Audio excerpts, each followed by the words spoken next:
Le livre du ciel, tome 17, 27 janvier 1925. Ce qui se passe quand une âme se fusionne dans la volonté divine. Les choses que Dieu a créées restent avec lui. Il s'en fait le préservateur et le pourvoyeur. Il fait ainsi pour les actes faits dans la volonté divine par la créature. Alors que je me fusionnais dans la volonté divine, je me disais, avant, quand je me fusionnais dans la sainte volonté suprême, Jésus était avec moi et c'était avec lui que j'entrais en elle. Ainsi, entrer dans la volonté divine était une réalité.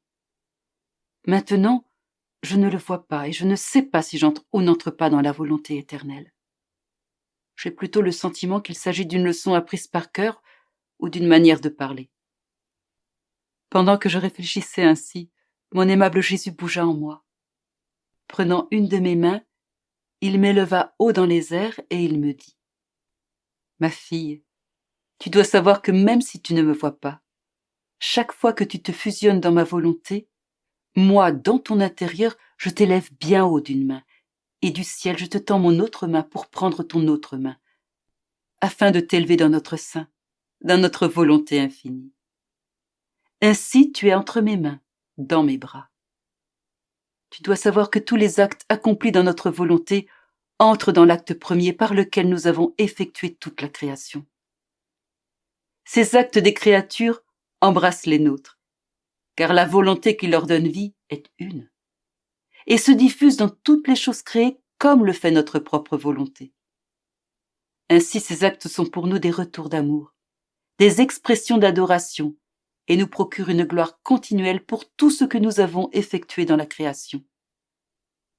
Uniquement ce qui est accompli dans notre volonté nous donne un retour d'amour continuel, une adoration à la manière divine et une gloire sans fin. Notre amour envers toutes les choses que nous avons créées est si grand que nous n'avons pas permis qu'elles quittent notre volonté. Dès que nous les avons créées, nous les avons gardées avec nous. Notre volonté se fait elle-même la préservatrice et la pourvoyeuse de toute la création. Voilà pourquoi les choses sont toujours nouvelles, fraîches et belles.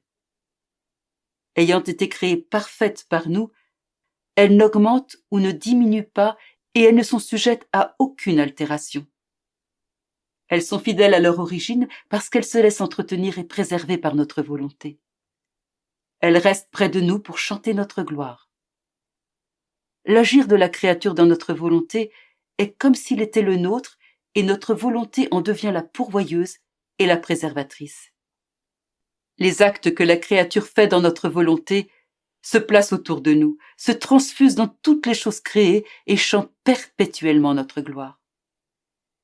Comme est grande la différence entre notre agir et l'agir de la créature, et tout autant l'amour avec lequel nous opérons. Nous réalisons nos œuvres avec tant d'amour que nous ne permettons pas que ces œuvres nous quittent, afin qu'elles ne perdent rien de leur beauté originale. Par contre, quand la créature agit, elle est incapable de garder avec elle ce qu'elle fait. Souvent, elle ne sait pas ce qu'il en est advenu. Peut-être que ça s'est sali ou qu'on en a fait un chiffon, signe de son peu d'amour pour ce qu'elle fait. Comme elle a trahi ses origines, c'est-à-dire la volonté divine d'où elle provient, elle a perdu son véritable amour envers Dieu, envers elle-même et envers ce qu'elle fait. J'ai voulu que l'homme soit dans ma volonté de son propre gré, non par contrainte, parce que je l'aime plus que toutes les choses que j'ai créées. J'ai voulu qu'il soit comme un roi au milieu de mes œuvres. Mais l'homme ingrat a préféré renier ses origines. Ainsi, il a été transformé. Il a perdu sa fraîcheur et sa beauté, et il est sujet à de continuels changements et altérations. Et même si je le prie de revenir à ses origines, il fait la sourde oreille, prétendant ne pas m'entendre. Mais mon amour est si grand que je l'attends toujours et que je continue de l'appeler.